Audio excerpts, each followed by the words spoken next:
Hello friends, welcome to my YouTube channel. दोस्तों, lecture 2 में हम लोग आज केमिस्ट्री ऑफ एल्कीन का ओजोनोलिसिस रिएक्शन के ऊपर प्रॉब्लम देखने वाले हैं। लेक्चर 1 में हम लोगों ने ओजोनोलिसिस रिएक्शन पढ़ा।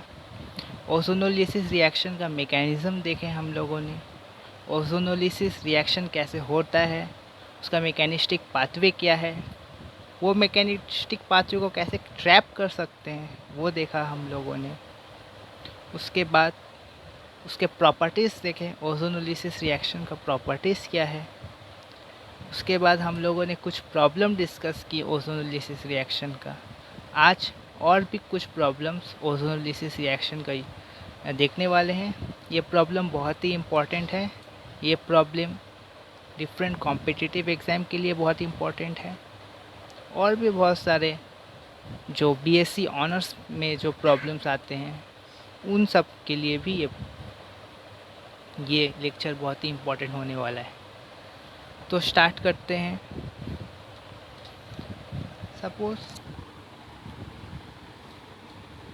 ये हमारा फर्स्ट प्रॉब्लम है। सपोज़ एक साइक्लोहेक्सानोल टाइप का डेरिवेटिव है। इसमें LDA दे रहे हैं in tetrahydrofuran solvent. It is a bulky base in -78 degree centigrade, और उसके साथ tri methyl silyl chloride add कर रहे हैं। हम A मिल रहा है हमें, और A में जब ओजोन ऐड कर रहे हैं इन प्रेजेंस ऑफ क्लोरोफॉर्म और dichloromethane as a solvent, we can add chloroform also, we get. तो आइडेंटिफाई यहाँ करना है A और B। Identify A and B को आइडेंटिफाई। तो यहाँ पर देखेंगे, ये LDA के पहले डिस्कस करते हैं। LDA एक्चुअली क्या है, LDA देखने वाले हैं। LDA क्या है? LDA ये बहुत ही, इसका नाम क्या है पहले देखते हैं। Lithium di isopropyl amide. ये स्ट्रॉन्ग बेस, बल्कि बेस है, और बोल सकते हैं it is a strong base, बहुत ही स्ट्रॉन्ग बेस। तो LDA हमारा क्या है? बल्कि बेस है, स्ट्रॉन्ग बेस, और ये हमें काइनेटिकली कंट्रोल प्रोडक्ट देता है। बेसिकली गिव्स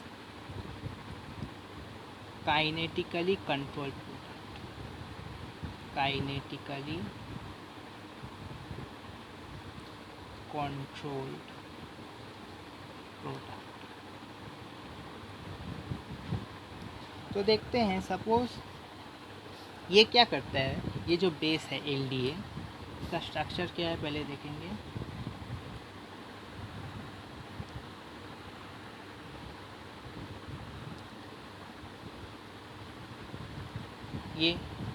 ये हाइड्रोजन का एब्स्ट्रैक्ट करता है from the less hindered side. तो यहाँ पर अगर हम मॉलिक्यूल देख रहे हैं, ये जो कीटोन मॉलिक्यूल है, यहाँ पर दो टाइप का हाइड्रोजन है। देखेंगे एक बार कितना टाइप का हाइड्रोजन है, एक बार देखेंगे।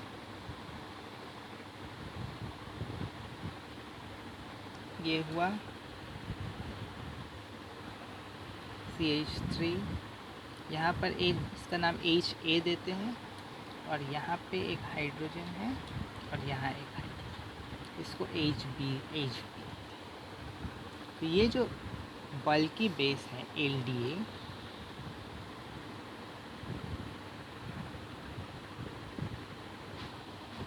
ये कहाँ से एब्स्ट्रैक्ट करता है प्रोटॉन?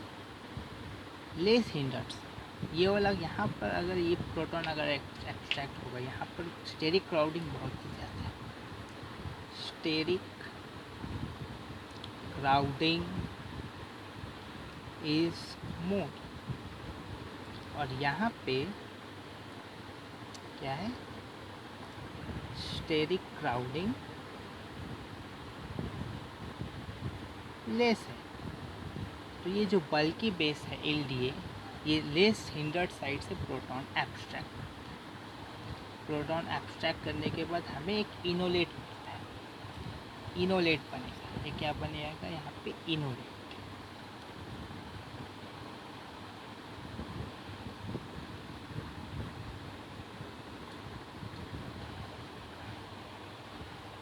तो यहाँ पे क्या बनेगा? इनोलेट बनेगा। तो फर्स्ट यहाँ पे क्या बना हमारा? Enolate, O minus Li plus, और यहाँ पे ये आया। अब इसमें हम लोग क्या डाल रहे हैं? Tri methyl silyl chloride.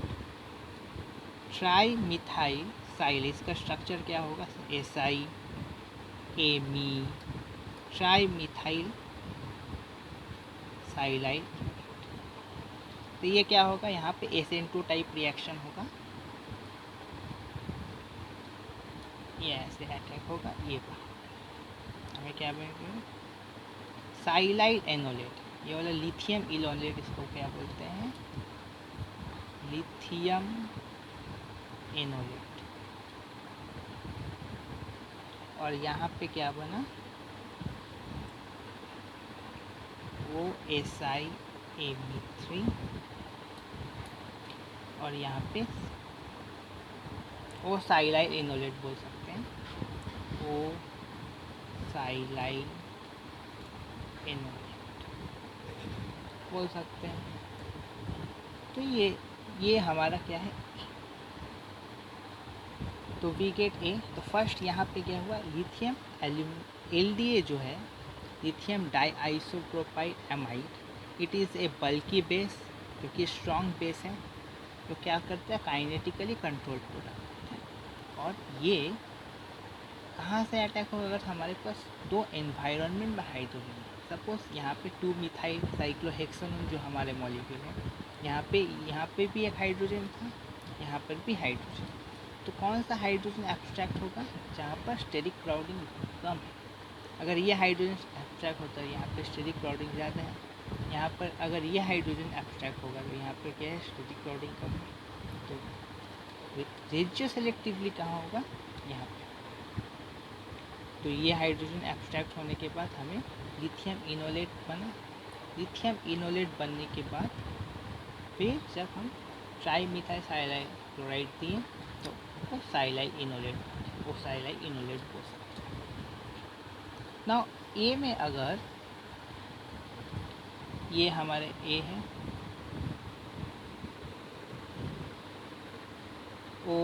OSiAm3, इसमें जब ओजोनोलिसिस रिएक्शन करेंगे, ozone in presence of dichloromethane -70 degree centigrade, तो ओजोनोलिसिस यहाँ पे होगा। ओजोनोलिसिस होने के बाद हमें क्या प्रोडक्ट मिलेगा? यहाँ पे ये हो गया ये, और यहाँ पे CH3। फर्स्ट लेक्चर में हम लोगों ने ओजोनोलिसिस रिएक्शन ऑलरेडी देख चुके हैं मैकेनिज्म, तो इसलिए यहाँ पे मैकेनिज्म नहीं कर रहे। तो ये बन गया। अब इसको जब वर्कअप करेंगे, वर्कअप और H2O देके हाइड्रोलाइज करेंगे, H+ हाइड्रोलिसिस, तो हमें क्या मिलेगा? CH2 double bond O, H, CH3, C double bond O, O। इसको अच्छा से लिख सकते हैं अगर नंबरिंग दे रहे 1 2 3 4 5 6। तो CHO, CH2, CH2, CH2, CH, CH3, C double O। तो दिस इज द ए है।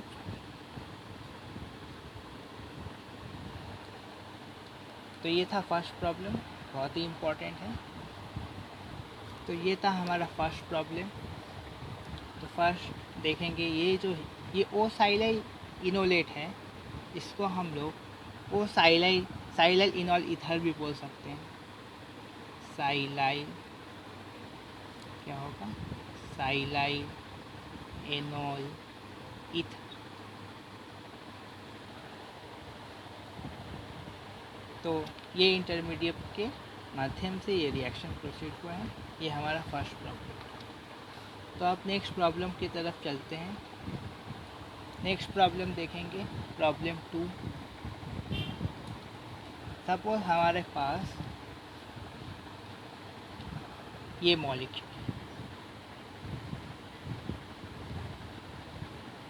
यहाँ पे कीटोन है, यहाँ एक मिथाइल है और यहाँ पे एक आइसोप्रोपाइल ग्रुप है।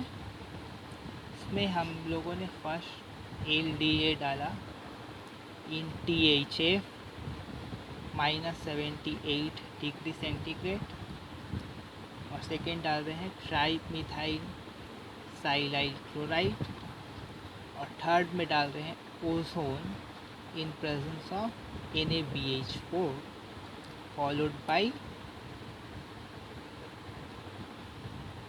हाइड्रोलिस। तो क्या प्रोडक्ट आएगा, what will be the product. तो यहाँ देखेंगे क्या प्रोडक्ट आ सकता है। यहाँ पर भी सिमिलरली प्रोसीड करना है हम लोगों को। यहाँ पे क्या होगा, यहाँ पे भी दो टाइप का प्रोटॉन, यहाँ पे ये मिथाइल है, यहाँ पे एक प्रोटॉन है, यहाँ पे भी प्रोटॉन है। तो LDA क्या है, हिंडर्ड बेस है, वो क्या करता है, प्रोटॉन एब्स्ट्रैक्ट करता है फ्रॉम लेस हिंडर्ड साइड।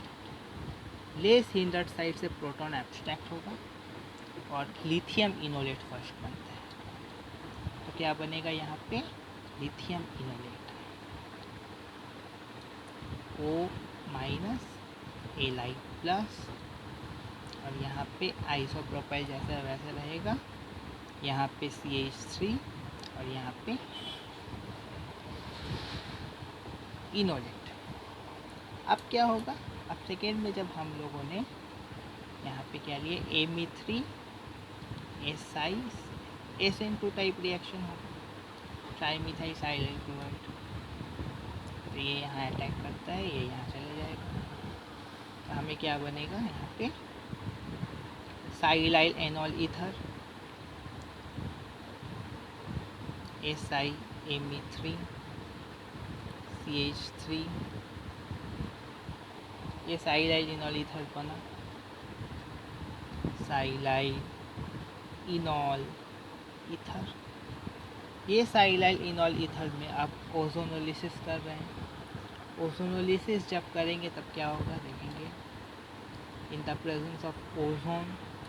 क्या ozonolysis mechanism already first lecture में देख चुके हैं।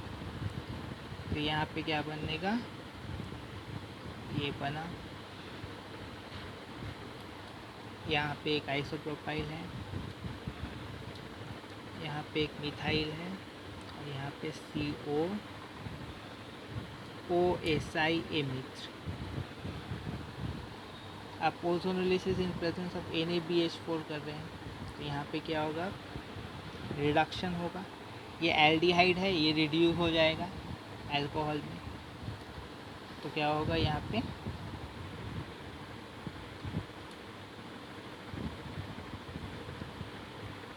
ये बना, ये C डबल बॉन्ड OSiMe3, और यहाँ पे क्या हो जाएगा, CH2 रिडक्शन ऑफ एल्डिहाइड। यहाँ पे क्या हो गया, रिडक्शन ऑफ CH2।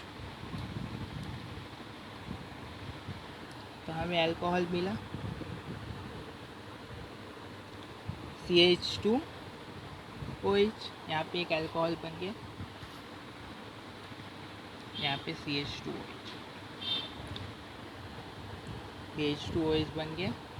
अब हम फाइनली क्या कर रहे हैं, हाइड्रोलाइज कर रहे हैं, इसको रीड्रॉ करते हैं।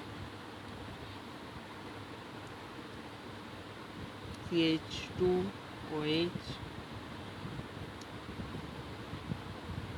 CH2 CH2 CO OSI इसको जब हाइड्रोलाइज करेंगे, भी हाइड्रोलाइज, देन क्या होगा, वी गेट CH2OH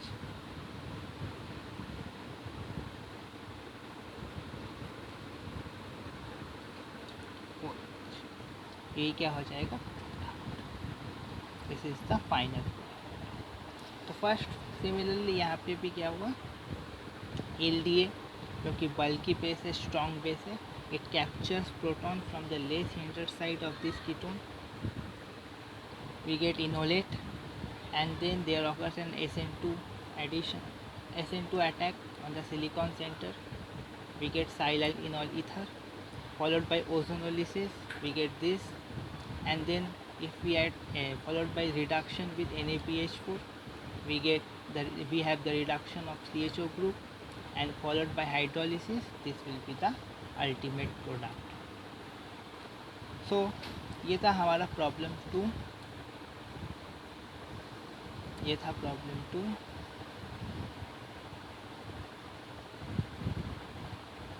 अब प्रॉब्लम 3 की तरफ चलते हैं। प्रॉब्लम 3 क्या है, सपोज हमारे पास सेम टाइप का मॉलिक्यूल है, अब थोड़ा रिएजेंट में ये, सपोज ये हमारा कीटोन, सेम टाइप का कीटोन ले रहे हैं CH3, यहाँ पे आइसोप्रोपाइल ग्रुप है। फर्स्ट यहाँ पे क्या डाल रहे हैं, tri methyl silyl chloride first add कर रहे हैं, उसके बाद एक बेस ऐड कर रहे हैं ET3N, we are adding a base, and then we are doing ozonolysis. तो प्रोडक्ट अब क्या हो,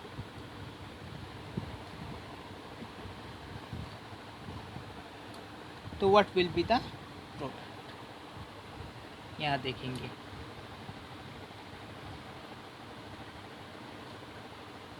तो यहाँ पे फर्स्ट ट्राई मिथाइल साइलाइल है, यहाँ पे क्या होगा, फर्स्ट SN2 होगा यहाँ पे। तो कैसे होगा देखेंगे, ये जो कीटोन है यहाँ पे फर्स्ट SN2 SiMe3, ये ऑक्सीजन का जो लोन पेयर है यहाँ अटैक होगा और ये Cl निकल जाएगा। तो फर्स्ट हमारे पास जो इंटरमीडिएट आया क्या आएगा, O plus SiMe3 CH3 hydrogen hydrogen, और यहाँ पे आइसोप्रोपाइल है जैसे है वैसे। तो ये इंटरमीडिएट है। अब क्वेश्चन अराइज हो रहा है, आप कौन सा प्रोटॉन कैप्चर, क्योंकि 83N बेस दे रहे, we are adding a base ET3N, we are adding a base. Now the question is which proton will capture, whether it will capture this proton or whether it will capture this proton, what proton will be captured. Now depending upon the stability of the transition state की stability के ऊपर depend कि which proton जो है suppose ये proton capture हुआ, suppose देखते हैं अगर ये प्रोटॉन अगर कैप्चर होता है तब क्या होगा,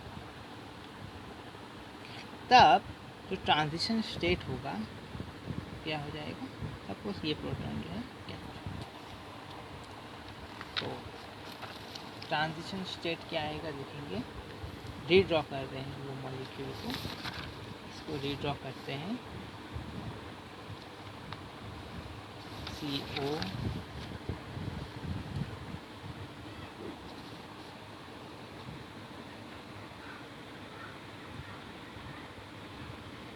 double bond O plus SiMe3, यहाँ पे CH3 था, यहाँ पे हाइड्रोजन था, यहाँ पे भी हाइड्रोजन है, और यहाँ पे क्या है, isopropyl. Now if we add ET3N which is a base, if it captured this proton, then we get this type of enol ether, silyl enol ether. OSIMe3 CH3, and this will be the isoprene. Again ये हो गया। और अगर same molecule फिर से redraw करते हैं, O plus SiMe3 CH3H and isopropyl. Suppose 83N फिर ऐड कर रहे हैं, अगर ये प्रोटॉन कैप्चर होगा फ्रॉम, यहाँ क्या हो रहा है, लेस हिंडर्ड साइड से proton capture, proton capture from less hindered side, और यहाँ पे क्या हो रहा है, proton captured from more hindered side. तो यहाँ पे कौन सा इनॉल ईथर बन रहा है, OSIMe3, और यहाँ पे नाउ द क्वेश्चन इज कौन सा ज़्यादा स्टेबल है। ट्रांजिशन स्टेट देखेंगे क्या होता है, दोनों का ही ट्रांजिशन स्टेट देखेंगे। यहाँ पे ये फर्स्ट है और यहाँ पे ये क्या बन रहा है, तो फर्स्ट जो सेकेंड का देखते हैं, फर्स्ट क्या होता है, इसका ट्रांजिशन स्टेट देखेंगे फॉर 2। यहाँ पे जो ट्रांजिशन स्टेट आ रहा है OSIMe3, यहाँ पे मिथाइल है, यहाँ पे क्या है, यहाँ पे एक डबल बॉन्ड फॉर्म हो रहा है, इसलिए यहाँ पर पार्शियल होगा, और यहाँ पर NET3 डेल्टा पॉजिटिव यहाँ पर रहेगा, इसके ऊपर भी एक डेल्टा पॉजिटिव चार्ज होगा। Basically it is a cationic type transition state. The reaction जो प्रोसीड हो रहा है, the reaction proceed via the formation of cationic transition state. और जो कैटायोनिक ट्रांजिशन स्टेट से प्रोड्यूस हो रहा है, आप यहाँ पे देखेंगे, यहाँ पे क्या है, मिथाइल ग्रुप इज प्रेजेंट। तो मिथाइल ग्रुप जो क्या कर रहे हैं, यहाँ पे methyl group exerts it's plus I effect, methyl group exert plus I effect, and due to this plus I effect of methyl group, the transition state gets stabilized. तो देखेंगे due to the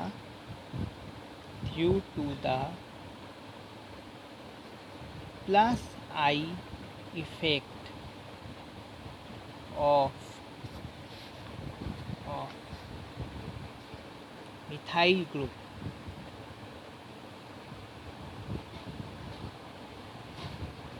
the transition state gets stabilized. Transition state क्या होता है, stabilise. तो ये जो transition state था क्या है, cationic type transition state, cationic transition state से रिएक्शन प्रोसीड हुआ। ये आप 2 के लिए देखा, ये ट्रांजिशन स्टेट हो रहा है। 1 के लिए क्या होगा, फॉर 1 ट्रांजिशन स्टेट कैसा होगा, यहाँ पे एक यहाँ पे एक आइसोप्रोपाइल मिस हो गया है, यहाँ पे एक आइसोप्रोपाइल ग्रुप है, यहाँ पे मिथाइल है, यहाँ रहने देते हैं, यहाँ एक पार्शियल बॉन्ड रहेगा, एक स्ट्रॉन्ग पार्शियल बॉन्ड यहाँ एक हुआ, SiMe3, यहाँ पे डेल्टा पॉजिटिव चार्ज, और एक क्या होगा,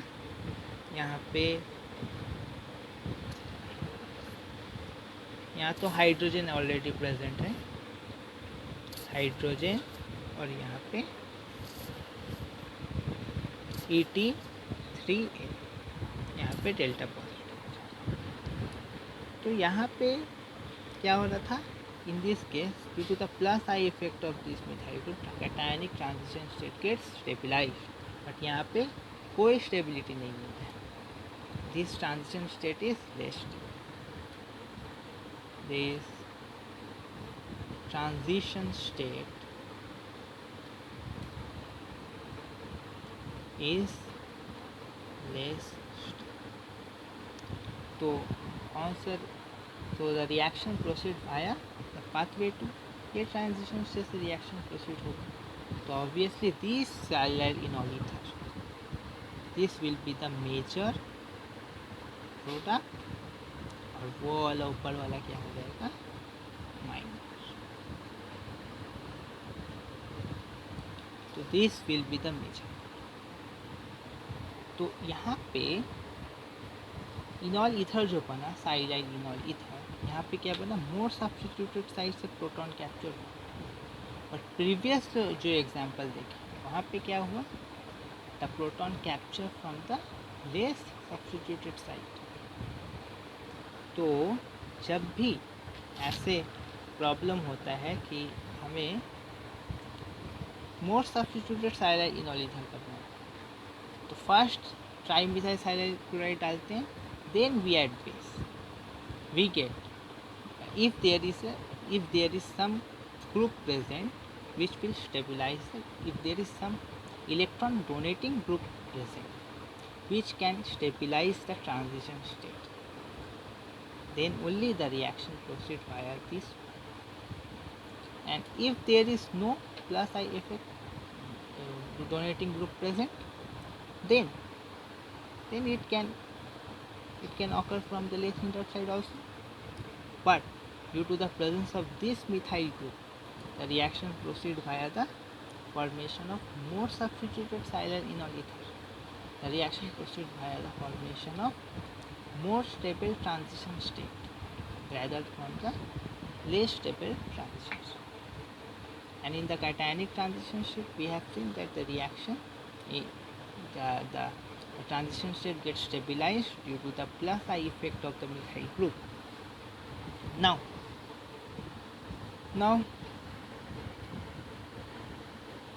if we add ozone in this molecule, OSI-Me3 CH3, and if we are doing ozonolysis, अगर ओजोन ऐड कर रहे हैं, देन क्या होगा, सेम टाइप रिएक्शन जैसे प्रीवियसली हुआ था वैसे ही होगा, ओजोनोलिसिस जैसे किए थे वैसे ही, C double bond O, OSI-Me3 CH2, यहाँ पे CH2 CH2 CH2 CO CH3। अब यहाँ पे जो है, अब हमारे पास क्या है, NaBH4 ऐड कर रहे हैं, जो कि हमारा क्या है, रिड्यूसिंग एजेंट है। NaBH4 जब ऐड करेंगे तब क्या होगा, NaBH4 क्या आएगा, यहाँ पे CO OSI-Me3 CH2 CH2 CH2 CH CH3। इसको जब हम हाइड्रोलाइज करेंगे, then we get CO OH CH2 CH CH2 CH2 OH CH, ये प्रोडक्ट आए। अब इसमें जब हम हीट करते हैं इसको, तो क्या होगा, ये लैक्टोन फॉर्मेशन में रिएक्शन क्या होगा, यहाँ पे लैक्टोनाइजेशन हो जाएगा, लैक्टोन फॉर्मेशन हो जाएगा। तो हमारा प्रोडक्ट क्या होगा, 1 2 3 4 5 6 7 7 मेंबर लैक्टोन। तो क्या बनेगा CO O। नेक्स्ट पेज में देखते हैं ये जो लैक्टोन बन रहा है,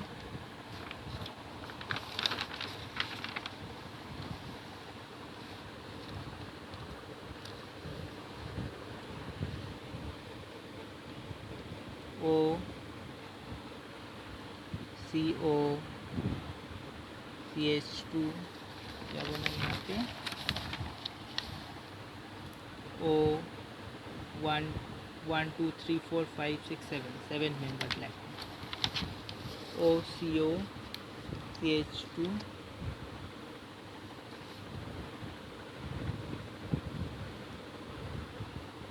एंड हियर यहाँ पे क्या है आइसोप्रोपाइल ग्रुप है और यहाँ पे एक, तो this will be the product. तो प्रीवियसली अगर हम ये प्रॉब्लम 2 में देखेंगे, सॉरी प्रॉब्लम 2 में, if we look into problem 2,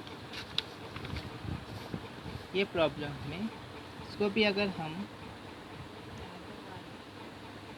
heat कर देते क्या होता है, यहाँ पे भी क्या होता है लैक्टोनाइजेशन हो सकता था। तो क्या होगा 1 2 3 4 5 6 7, यहाँ पे भी क्या मिल सकता है हमें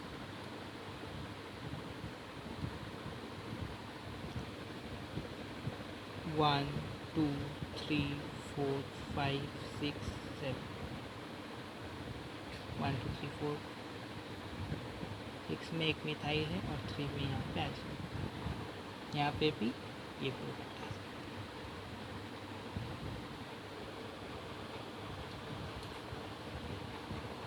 तो यहाँ से हमें ये प्रोडक्ट मिला और ये पाथवे जब हम किए तो we get,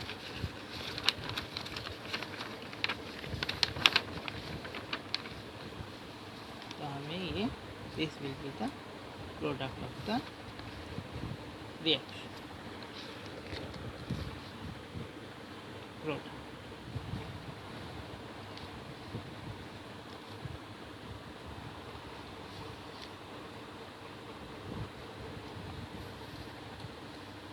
now next problem देखते हैं। सपोज वी है एक एल्कीन है, तो ये एल्कीन है, ये एल्कीन में हम ओजोन ऐड किए in presence of dichloromethane as a solvent, और मीडियम में बेंजाल्डिहाइड ऐड किया। Then question is how many ozonide is form, कितना ओजोनाइट फॉर्म होगा।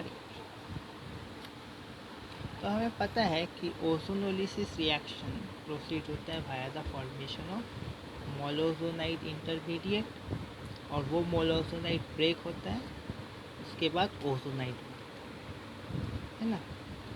तो फर्स्ट तो मोलोजोनाइट फॉर्मेशन होगा, फर्स्ट CH क्या होगा यहाँ पे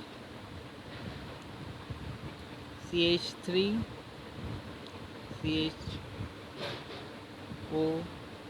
O, ये ओजोनाइट, इसको क्या बोलेंगे मोलोजोन। ये मोलोजोनाइट अब ब्रेक होगा,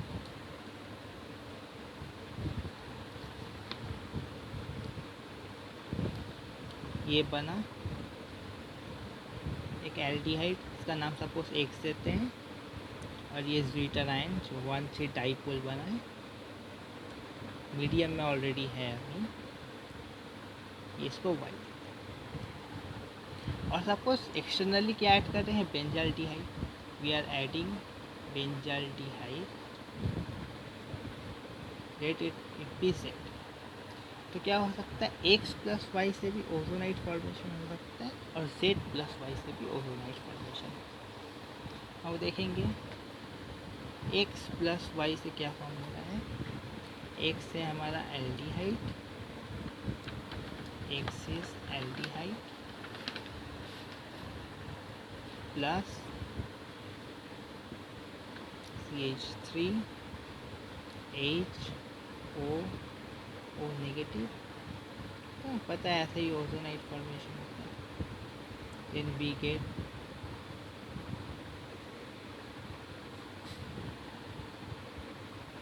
CH3 H CH3 H A। Again क्या हो सकते हैं, ये ओजोनाइट में फॉर्मेशन हो सकता है और ये भी फॉर्म हो सकता है। CH3 H H CH3, this is B। x plus Y जब किए then we get 2 ozonide. Now अब क्या हो सकता है, x plus Z, x plus Z, तो x is y plus Z, y plus Z, pH C double bond O H plus C plus CH3 H O negative. तो यहाँ पे भी क्या हो सकता है, COC OO PH H CH3 H, PH CH3 एक बार सीज, इसको C बोलते हैं, और एक ओजोनाइट हो सकता है OC OO। यहाँ पे PH H और यहाँ पे H रखते हैं, यहाँ पर PH और CH3 क्या हो जा रहा है, so we get total 4 ozonite, so 4 ozonite is formed। तो ये था, तो फर्स्ट क्या है, ओजोनोलिसिस रिएक्शन हुआ in presence of ozone, we are adding externally benzaldehyde. तो we know that reaction proceeds via the formation of monoozonide, and then monoozonide breaks, we get aldehyde and this bitter ion, once a dipolar structure, dipolarified we can say it। So in presence of benzaldehyde there is a possibility that क्या हो सकता है, x plus Y के साथ reaction हो सकता है, x plus Z के साथ भी, y प्लस जेड भी हो सकता है। तो टोटल हमारे पास कितना ओजोनाइट फॉर्मेशन हुआ है, we get 4 ozonide. Total ozonide कितना आया है, 4 का फॉर्मेशन। तो उम्मीद है कि आप लोगों को ये लेक्चर अच्छा लगा होगा। चैनल को लाइक शेयर और सब्सक्राइब करें, और लेक्चर 1 को पहले देखें। लेक्चर 1 जब तक क्लियर नहीं होगा तब तक लेक्चर 2 समझ में नहीं आए, तो इसलिए लेक्चर 1 को पहले देखने के बाद ही लेक्चर 2 देखें, अदरवाइज़ कुछ कॉन्सेप्ट क्लियर नहीं होगा, कुछ समझ में नहीं आए। तो आज के लिए इतना ही रहने देते हैं। नेक्स्ट लेक्चर में कुछ और प्रॉब्लम देखेंगे ओजोनोलिसिस रिएक्शन का, और हाइड्रोक्सिलेशन रिएक्शन स्टार्ट करेंगे। ओजोनोलिसिस रिएक्शन का ऑल्टरनेटिव होता है हाइड्रोक्सिलेशन रिएक्शन, वो भी बहुत ही इम्पोर्टेंट एक टॉपिक है, हाइड्रोक्सिलेशन रिएक्शन, वो देखेंगे। तो चैनल को लाइक शेयर और सब्सक्राइब करें। Thank you.